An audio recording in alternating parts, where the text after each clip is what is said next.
साथियों, आपको इस तरीके से जब आप ITR फाइल करते हैं तो आपको एक एरर नज़र आएगी जो कि डिविडेंड से रिलेटेड एरर है, क्योंकि डिविडेंड को आप इनकम फ्रॉम अदर सोर्सेज में भी दिखाते हैं और जब आप बुक्स ऑफ अकाउंट मेंटेन करते हैं तो वहाँ शेड्यूल जो BP होता है या आप profit and loss account maintain करते हैं वहाँ पर भी डिविडेंड का ऑप्शन होता है।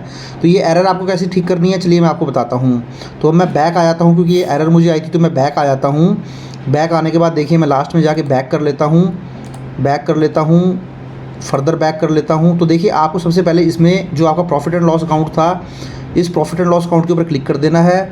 Credit to profit and loss account के ऊपर क्लिक कर देना है, इसको आप एडिट कर दीजिए। तो देखिए यहाँ पे आपको अदर इनकम में नज़र आ जाएगा, यहाँ पर आपको डिविडेंड इनकम नज़र आ जाएगा। तो देख सकते हैं आप अदर इनकम में आपको डिविडेंड इनकम नज़र आ रहा है। तो देखिए मेरी जो डिविडेंड इनकम थी वो 177 रुपीज़ की थी। तो यहाँ पर मैं 177 रुपीज़ की जो डिविडेंड इनकम है पहले वो मेंशन कर देता हूँ। नीचे के आने के बाद मैं क्या करूँगा, इसको सेव कर देता हूँ। तो देखिए जैसे ही मैंने उसको सेव किया, ये सेव हो जाएगा आपका, तो आपकी यहाँ पे सेव हो जाएगी। अब मैं फर्दर जो है इसको कंफर्म कर देता हूँ।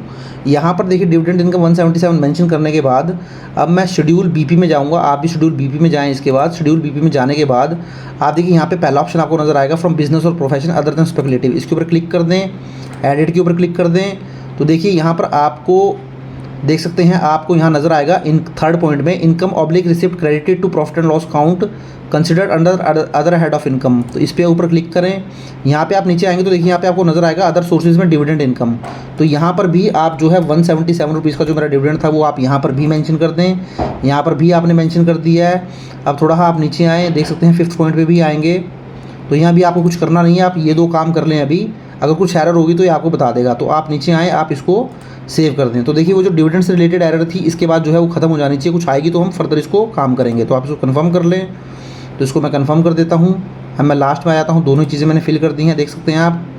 प्रोसीड टू वेरिफिकेशन कर देता हूँ मैं। तो देखिए प्रोसीड टू वेरिफिकेशन किया, ये मैंने ओके कर दिया। प्रोसीड टू वैलिडेशन कर दीजिए, वैलिडेशन आ चुका है, प्रीव्यू कर दीजिए। अब प्रीव्यू में आप लास्ट में आएँ, लास्ट में आने के बाद प्रोसीड टू वैलिडेशन कर दें। तो आप देखेंगे आपकी शायद आप देख सकते हैं आपकी ये एरर जो है वो सही हो गई है, वैलिडेशन आपका सक्सेसफुल दिखा दिया है। अब प्रोसीड टू वेरिफिकेशन कर दें, ई-वेरीफाई नाउ कर दें। उसके बाद आप जो है इसको कंटिन्यू करके अपनी इनकम टैक्स की रिटर्न को जो है ई-वेरीफाई कर सकते हैं। यहाँ मैं आधार OTP जनरेट कर लूँगा। आधार OTP जनरेट करने के बाद देख सकते हैं मेरे पास आधार OTP आ जाएगा और वो आधार OTP जो है मैं यहाँ पर फिल कर दूँगा। तो आपको भी देखिए छोटा सा प्रोसेस रहेगा, ये आपको डिविडेंड की एरर देगा जो कि आप इनकम फ्रॉम अदर सोर्सेज में दिखाते हैं, बट क्योंकि आपने यहाँ पर बुक्स ऑफ मेंटेन की हैं, बुक्स ऑफ अकाउंट मेंटेन की हैं, तो कहीं ना कहीं वहाँ पर भी डिविडेंड इनकम का टैब है। तो वहाँ पर एक बार डिविडेंड इनकम दिखा दें, उसके बाद शेड्यूल BP में जाके उसको सेम माइनस भी कर दें। तो अल्टीमेटली जो प्रॉफिट एंड लॉस अकाउंट आपने बनाया है वहाँ पे इसका इम्पैक्ट जो है वो 0 हो जाएगा। Thank you very much.